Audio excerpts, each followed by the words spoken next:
આપકી અદાલતમાં fashion designer રીતુ બેરી પર આરોપ છે કે તેઓ જાણી જોઈને કોન્ટ્રાવર્સીઝ ક્રિએટ કરે છે. ઋતુબેરી એ વાત સાચી છે કે જેટલા લોકો તમને કપડાને કારણે નથી જાણતા, એનાથી વધારે લોકો તમને કોન્ટ્રોવર્સીસને કારણે જાણે છે. કોન્ટ્રોવર્સીસ લોકો દ્વારા ક્રિએટ કરવામાં આવે છે અને મને લાગે છે કે એ લોકોએ કહેવું જોઈએ કે કેમ તમે કોન્ટ્રોવર્સી ક્રિએટ કરો છો. અને મને નથી લાગતું હું એટલી બધી કોન્ટ્રોવર્શિયલ છું જેટલી કે આવા પ્લેટફોર્મ પર તમે કહો છો કે તમે ઘણા કોન્ટ્રોવર્શિયલ છો. નાના પ્લેટફોર્મ પણ એવું માને છે અને પિક કરી લે છે અને આવું જ થાય પણ છે. તમે એકલા એવા ફેશન ડિઝાઇનર છો જેના વિશે છાપાઓમાં કોઈને કોઈ કોન્ટ્રોવર્સી ક્યારેક ને ક્યારેક છપાતી રહે છે. તમે કયા ફેશન વીકમાં જશો, કયામાં નહીં જાઓ, તમે ક્યારે લંડન જશો, ક્યારે પેરિસ જશો. હું એ કરું છું જે મને કરવું છે. લોકો જજમેન્ટ કરતા રહે છે. લોકો ખરાબ બોલવાની રાહ જુએ છે. લોકો એ જોતા રહે છે કે એ શું કરે છે, એ ખરાબ છે કે સારું. લોકો બેઠા છે કોન્ટ્રોવર્સી ઊભી કરવા માટે. અને તમારે સમજવું જોઈએ કે એ સહેલું નથી અને મેં મારી આસપાસ એક કવચ બનાવી લીધું છે. હું વધારે વિચારતી નથી અને મારા કામ પર ધ્યાન રાખું છું.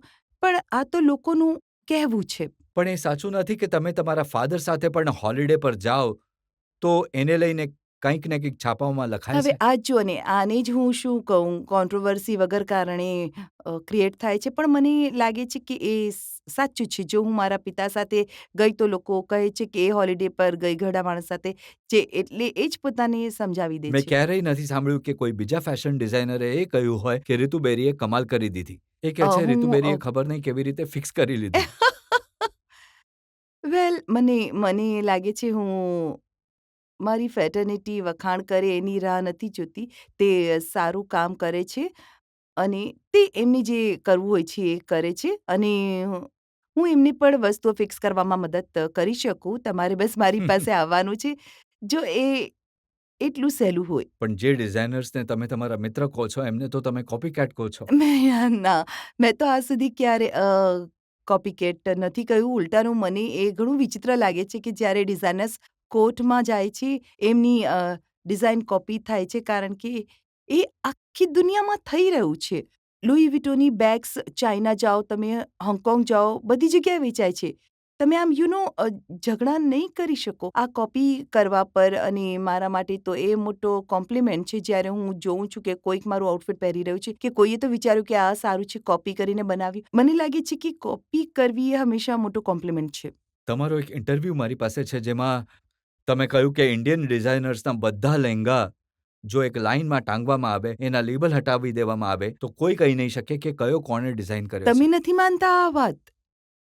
મેં તો ક્યારેય આવો એક્સપેરિમેન્ટ કરીને નથી જોયો. ફેશનની જરૂર છે સલવાર કમીઝ અને લહેંગાથી આગળ વધવાની, કારણ કે હું પણ કન્ફ્યુઝ થઈ જાઉં છું જો ડિઝાઇનર કપડાની રેક પર લેબલ વગર. અને મને લાગે છે કે બધા જ આ વાત સાથે સહેમત થશે. એ ઘણું મુશ્કેલ થશે કે લોકોએ આ બનાવ્યું છે. અને માત્ર ઇન્ડિયન ડિઝાઇનર્સ જ નહીં, વિદેશમાં પણ જો તમે બ્લેક ટ્રાઉઝરને રેક પર રાખી દો, જ્યાં તમે કાર્લ બફેલ, H&M, મોર્ગન, ઝારા કે ગુચીના પેન્ટ્સ લગાવો તો એ કહેવું ઘણું મુશ્કેલ છે કે કોનું કયું છે. તો જવાબ એ છે કે એવું કરવું જે બિલકુલ યુનિક છે, જે પૂરી રીતે તમારી સ્ટાઇલ છે અને અલગ છે, જે મને કરવું ગમે છે. ને તમે કહો છો કે બાકી ફેશન ડિઝાઇનર્સ એવું ન કરી શકે, નહીં, માત્ર નહીં, હું નહીં, જ નહીં, કરી નહીં, નહીં, શકું. નહીં, નહીં. હું એવું ક્યારેય નથી કહેતી. હું ઘણી રિસ્પેક્ટ કરું છું અને મારી પાસે તમે ક્યારેય નહીં સાંભળો કે રીતુ બેરીએ એમની માટે ખરાબ કહ્યું. તો મને લાગે છે કે દરેકે કરવું જોઈએ જેમાં એમને વિશ્વાસ હોય. એ એમ પણ કહે છે કે રિતુ બેરીનું નામ ઘણું મોટું છે, ફેશન શોઝ પણ ઘણા બધા થાય છે, પણ પૈસા નથી કમાતી રિતુ બેરી. આ સાચી વાત છે. હું બિલકુલ પૈસા નથી કમાતી. એટલે તમે એવું પુસ્તક લખ્યું કે પૈસા પાછા આવી જાય. કોશિશ ચાલુ છે પણ પણ તમને નથી લાગતું કે આજના જમાનામાં જે ફેશન ડિઝાઇનર્સ છે, એમનું કામ માત્ર એ સમયે હોય છે જ્યારે કોઈના લગ્ન હોય છે? આપણે ત્યાં લોકો માત્ર વેડિંગના સમયે જાય છે ડિઝાઇનરની પાસે? નહીં, આજકાલ આઈ મીન વેડિંગ તો કોઈ પણ બ્રાઇડ માટે ઘણો ઇમ્પોર્ટન્ટ ટાઈમ છે. એને સારું દેખાવું હોય છે, એને સારા કપડાં પહેરવા હોય છે. પણ મને લાગે છે કે દિવાળી પર પણ લોકો ડ્રેસઅપ કરે છે અને ફેશન ડિઝાઇનર પાસે જાય છે. અને ટચવુડ લોકો મારા સ્ટોર્સ પર બીજા કારણોથી અલગ સમયે પણ આવ્યા જ કરે છે. પણ વધુ પડતા જે ફેશન ડિઝાઇનર્સ છે, એમના જો કામ જોઈએ તો એ માત્ર લગ્ન સુધી સીમિત રહે છે? મારો ઘણો એક આરોપ તમે મારા પર લગાવી શકો છો કે હું બીજા ડિઝાઇનર્સને જોતી નથી અને વિચારતી પણ નથી કે એ શું કરી રહ્યા છે. તો હું એમને માટે સવાલનો જવાબ નહીં આપી શકું. પણ એ બધું ધ્યાન રાખે છે કે તમે શું કરો આઈ છો. એમ સો ઓનર્ડ. આવનારા દિવસોમાં રીતુ બેરીને કયા રૂપમાં લોકો જોશે? બસ આ જ રૂપમાં. હું કોઈ પ્લાસ્ટિક સર્જરી નથી કરાવવાની. હું ઘણી ખુશ છું જેવી હું છું. હું ઘણી ખુશ છું જેવી હું દેખાઉં છું. હું ઘણી ખુશ છું. પૈસા નથી બનાવતી પણ એ કરું છું જેમાં મને વિશ્વાસ છે.